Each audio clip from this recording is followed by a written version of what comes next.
नाज़रीन गिरामी अस्सलामु अलैकुम वरहमतुल्लाहि वबरकातुहू। सीधी बात के ताज़ा तरीन प्राइम टाइम में आप लोगों का इस्तकबाल है। नाज़रीन गिरामी मैं अंसार अज़ीज़ नदवी इस वक्त आप लोगों के सामने कुछ अहम तरीन ख़बरें, कुछ वायरल वीडियोज़ और कुछ तनकीदी तज़्ज़िये लेकर के हाज़िर हुआ हूँ। तफसीलात में जाऊँ उससे पहले आप लोगों से जो दरख्वास्त होती है उस पर तवज्जो करने की अपील करूँगा। नाज़रीन गिरामी, सबसे पहले क्या कुछ करने की कोशिशें हो रही हैं हिंदुत्व तंजीमों की जानिब से, नफ़रत का माहौल क्या है, उसके जवाब में मुसलमान क्या दे रहे हैं। दो तरह की तस्वीरें मैं इस वक्त आप लोगों के सामने रखना चाहता हूँ। सबसे पहले पीलीभीत टोंकपुर हाईवे की यह खबर है। शुभम डूब रहा था कार के साथ और वो लोगों को पुकार रहा था। कार उसकी सिंक हो रही थी, कोई करीब नहीं आ रहा था, लेकिन दूर से एक शख्स आ रहा है कश्ती में इस शख्स को बचाने के लिए, और उसका नाम है फैसल। उसकी भी कश्ती डोल रही है, वो भी डूब सकता है, लेकिन उसने पूरी कोशिश की उसको बाहर निकालने की। बाहर निकालने में कामयाब हुआ। खुद की जान की परवाह किए बगैर उसने पूरी तरह से उसको बचा करके किनारे ले आया। फैसल ने ना उसका मजहब पूछा, ना उसको बारे में, उसकी समाज के बारे में पूछा, ना उसको अल्लाहु अकबर के नारे लगाने पर मजबूर किया। ऐसा कुछ भी नहीं। उसको वहाँ सिर्फ इंसानियत नज़र आ रही थी और एक शख्स डूब रहा था, उस इंसान को बचाना था, चाहे उसका मज़हब कुछ भी हो, क्योंकि यही इंसानियत है और यही हर एक का मज़हब सिखाता भी है। आइए इसी भारत की एक और तस्वीर दिखाता। कुछ लोग हैं हाथों में एहतिजाजी तख्तियाँ उठाए हुए हैं और कह रहे हैं कि यहाँ मुसलमान घर नहीं ले सकता। मीरठ के थापड़ नगर में अनुभव कालरा नामी एक शख्स से 1 करोड़ रुपए की मालियत के साथ एक घर खरीदते हैं सईद अहमद, जो इस वक्त बेहोश पड़े हुए हैं, जिनकी तस्वीर आप हमारी स्क्रीन पर देख सकते हैं। 5 दिन पहले इनकी रजिस्ट्री कंप्लीट हो गई। सईद अहमद अपनी पूरी फैमिली के साथ घर रवाना हो गए, रहना शुरू कर दिया। इतने में हिंदुत्व ऑर्गेनाइजेशन के गुंडे कुछ रिहायशी गैर मुस्लिम भाइयों को लेकर के सईद के घर के खिलाफ धरना देना शुरू कर दिया और कहा कि मुसलमान यहां पर घर खरीद नहीं सकता। नतीजा क्या हुआ? हमेशा से हिंदुत्व ज़हनियत के गुंडों की सुनने वाली पुलिस आई, सईद के घर को लॉक कर दिया।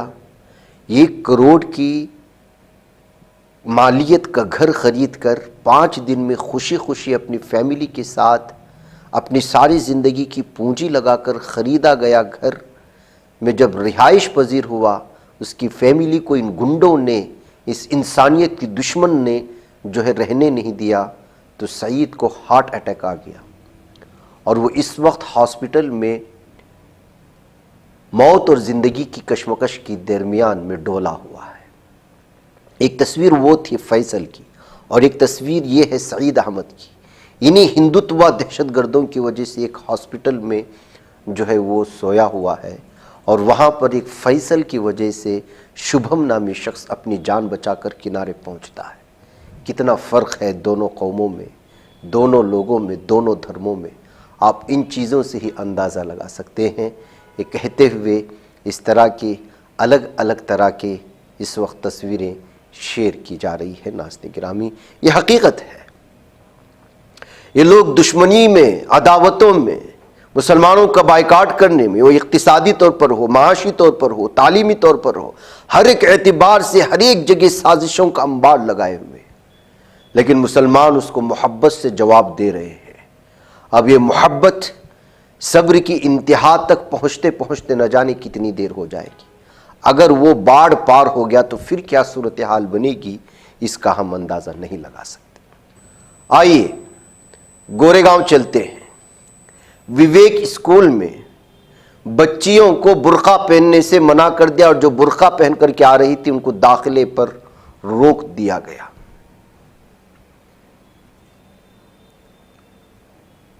पूछे जाने पर जवाब नहीं दिया जा रहा है। प्रिंसिपल धमकियां देती हैं। अगर ऐसा ही था तो लोगों ने लाखों रुपए खर्च करके जब बच्चियां आपके कॉलेज में दाखिला ले रही थी तो उस वक्त बोलना चाहिए। एडमिशन फीस भी ले लिया जाता है, सारी कुछ कार्रवाई खत्म हो जाती है, बीच में तालीम के आखिरी दौर में फिर बुर्के पर रोक लगा देते हैं।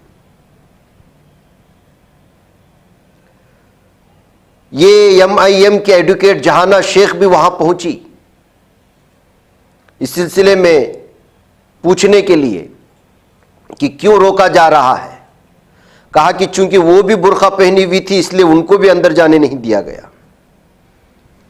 फिर आखिरकार 2 घंटे बाद गोरेगांव पुलिस स्टेशन में इस स्कूल के खिलाफ मामला दर्ज करवाया गया है, FIR दर्ज करवाया गया है।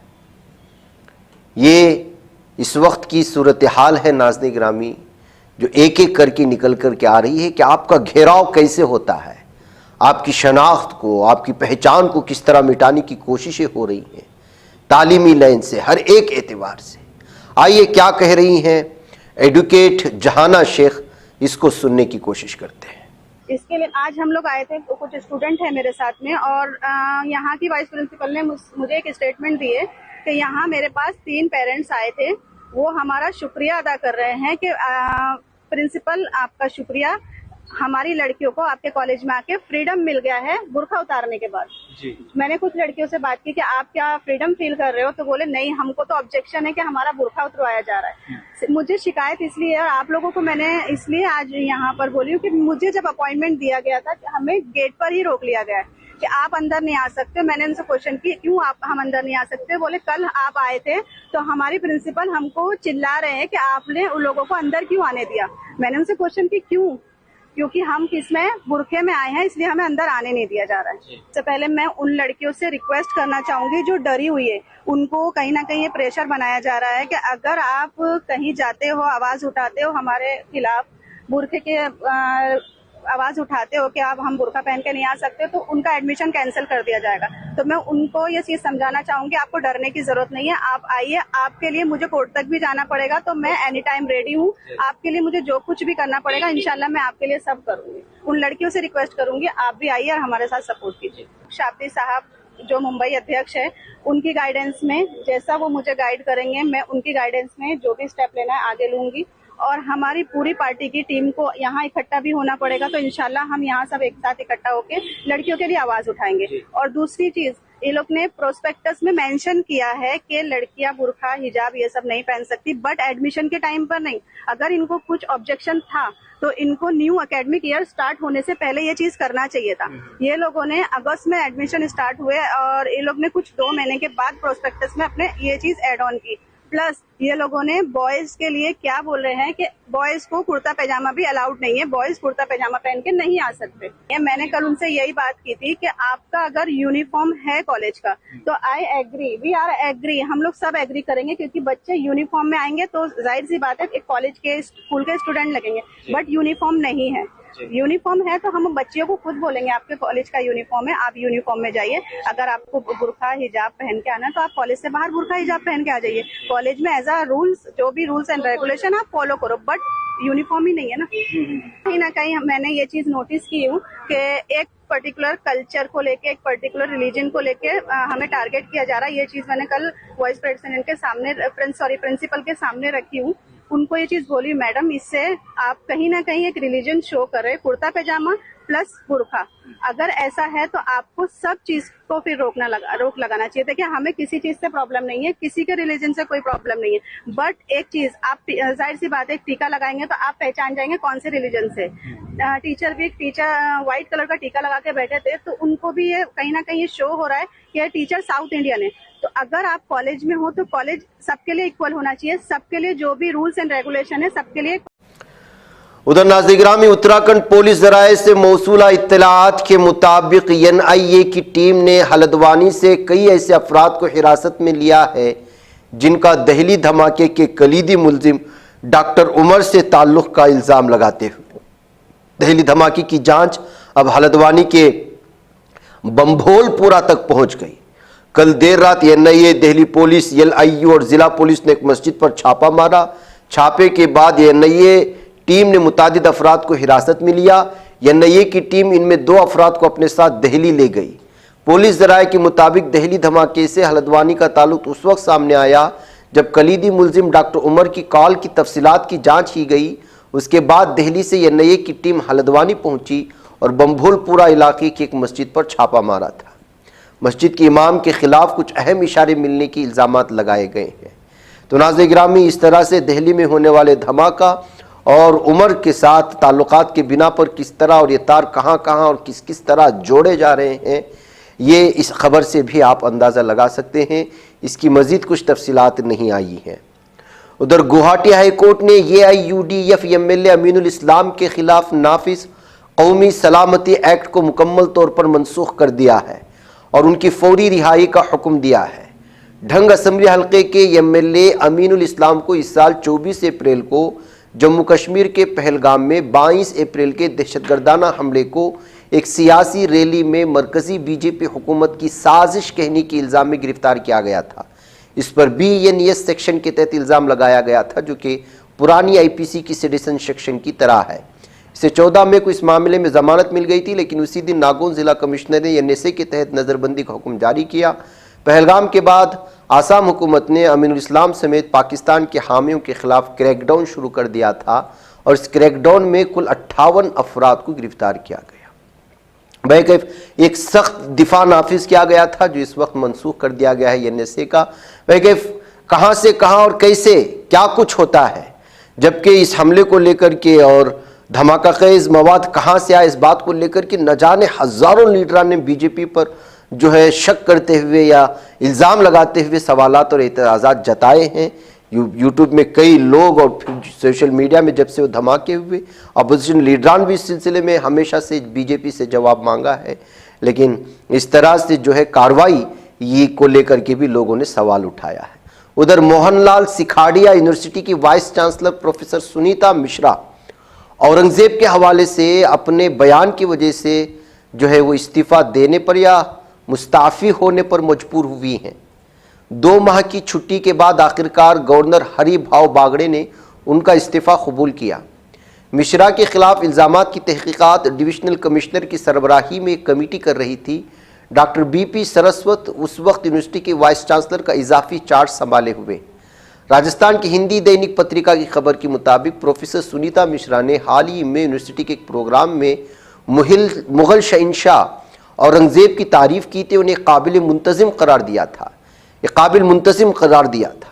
इस बयान ने पूरी यूनिवर्सिटी और उदयपुर शहर में गर्मा गर्म तनाज़े को जन्म दिया। जाहिर सी बात है कि हिंदुत्व तंजीमों को औरंगज़ेब आलमगीर की तारीफ़ कहाँ से कबूल होगी। उन लोगों को हक़ाइक़ से कोई लेना देना ही नहीं है, उनको अपनी मनगढ़ंत कहानी सुनाना है। मुसलमानों के ख़िलाफ़ गालियाँ, बादशाहों के ख़िलाफ़ गालियाँ देंगे तो उनके सामने हीरो हैं, लेकिन जो तारीख़ के बारे में हक़ाइक़ सुनाएंगे उनके दुश्मन बन जाते हैं। तो फिर तलबा तंजीमें जो BJP से वाबस्ता है सामने आ गई। सियासी जमातें और समाज की मुख्तलिफ तबक़ात ने उनके बयान की शदीद मजम्मत की। सब हिंदुत्व तंजीमों से वाबस्ता लोग थे। सोशल मीडिया पर भी मिश्रा के ख़िलाफ़ शदीद रद्दअमल सुनने को और देखने को आया इन लोगों की तरफ से। फिर उसके बाद जो है वो ओहदे पर उनसे हटाने पर मजबूर किया गया और हटाया गया। हैदराबाद में नौजवानों में रील्स बनाने के लिए खतरनाक जुनून तेजी से बढ़ता जा रहा है। ताज़ा वाक़े में चंद लड़कों ने शहर की मसरूफ सड़कों पर बाइकों पर खतरनाक स्टंट करते हुए वीडियो बनाए, उससे सोशल मीडिया पर रील के तौर अपलोड किया, जो देखते ही देखते वायरल हो गई और बगैर हेलमेट तेज़ रफ्तार बाइक चलाते हुए one wheeling, skating style riding और दीगर खतरनाक करतब करते दिखाई दे रहे, जबकि पीछे से आने वाली ट्रैफिक कई बार खौफनाक हद तक करीब पहुँच गई थी। अवाम और सोशल मीडिया सारिफिन ने इस वीडियो पर शदीद बरहमी का इजहार करते हुए कहा कि ऐसे स्टंट्स सिर्फ अपनी ही नहीं बल्कि दूसरों की जान को भी ख़तरे में डालने के मुतरादिफ है। लेकिन आप अंदाज़ा लगाएं, ये जुनून अब जो है हदों को पार कर रहा है और दूसरों की ज़िंदगी को ख़तरे में डाल रहा है। क्या अमेरिका में अब इंडियन का लफ्ज इस्तेमाल नहीं कर सकते? हाँ, कुछ ऐसा ही बयान और इसी खबर सामने आ रही है। अमेरिकी सदर डोनाल्ड ट्रंप ने एक बार फिर ऐसा बयान दिया है जिसने मकामी अमेरिकी कम्युनिटीज में एक नई बहस छेड़ दी है। ट्रंप ने दावा किया है कि इंडियन लफ्ज के इस्तेमाल पर अब पाबंदी है। उन्होंने कहा कि उसे इस्तेमाल नहीं किया जा सकता। ट्रंप का एक बयान एक ऐसे वक्त में आया जब अमेरिका में कबायली शनाख्त, टीम के पुराने नामों और सकाफती हसासियत के हवाले से संजीदा बहस जारी है। ट्रंप ने बातचीत में कहा, आप लफ्ज़ इंडियन इस्तेमाल नहीं कर सकते, सिर्फ हिंदुस्तानी चाहते हैं कि आप उसे इस्तेमाल करें। मैं आपसे उसे तब्दील करने के लिए कभी नहीं कहूँगा। यह इस्तिलाह एक तारीखी गलती से पैदा हुई जबकि क्रिस्टोफर कोलंबस ने सोचा कि हिंदुस्तान पहुँच गया। उस गलतफहमी की वजह से मकामी अमरीकियों को हिंदुस्तानी कहा जाने लगा। कुछ कबाइली अरकान अब भी उसे इस्तेमाल करते हैं जबकि दीगर उसे नस्ल परस्ताना और गलत समझते हुए उसे तर्क करना चाहते हैं। दरअसल एक पुराना तनाज़ा। ट्रंप इससे कबल मकामी अमरीकी कम्युनिटी से मुतालिक मसाइल पर तनाज़ात में उलझ चुके हैं। उन्होंने वाशिंगटन की NFL टीम के साबिक नाम रेड सेकंड्स पर सख्त मौक़िफ़ इख्तियार किया। 2020 में एहतिजाज और तनकीद के बाद नाम तब्दील करके वाशिंगटन कमांडर्स रख दिया गया। ट्रंप ने कहा कि वो नए स्टेडियम की मंजूरी इसी सूरत में देंगे जब टीम अपने साबिका नाम पर वापस आ जाएगी। उन्होंने ये भी कहा कि साबिका नाम टीम के लिए ज़्यादा कीमती और दिलचस्प होगा। वह कहे नाज़रीन गिरामी, अमरीकी इंडियन अफेयर्स एसोसिएशन समेत कई ग्रुपों ने ट्रंप की इन दावों को मुस्तरद कर दिया। ग्रुप का इस्तिदलाल है कि नाम और मास्कट हमारी इज्जत नहीं है बल्कि उसके बजाय हमारा मजाक उड़ाते हैं। हम जिंदा सकाफत है, तफरीह का जरिया नहीं। कई कबाइली अरकान ने कहा है कि ट्रंप मकामी शनाख्त को अपनी सियासी ज़बान में तब्दील करने की कोशिश कर रहे हैं। नाज़रीन मुझे इजाज़त दो। अस्सलामु अलैकुम रहमतुल्लाहि व बरकातहू।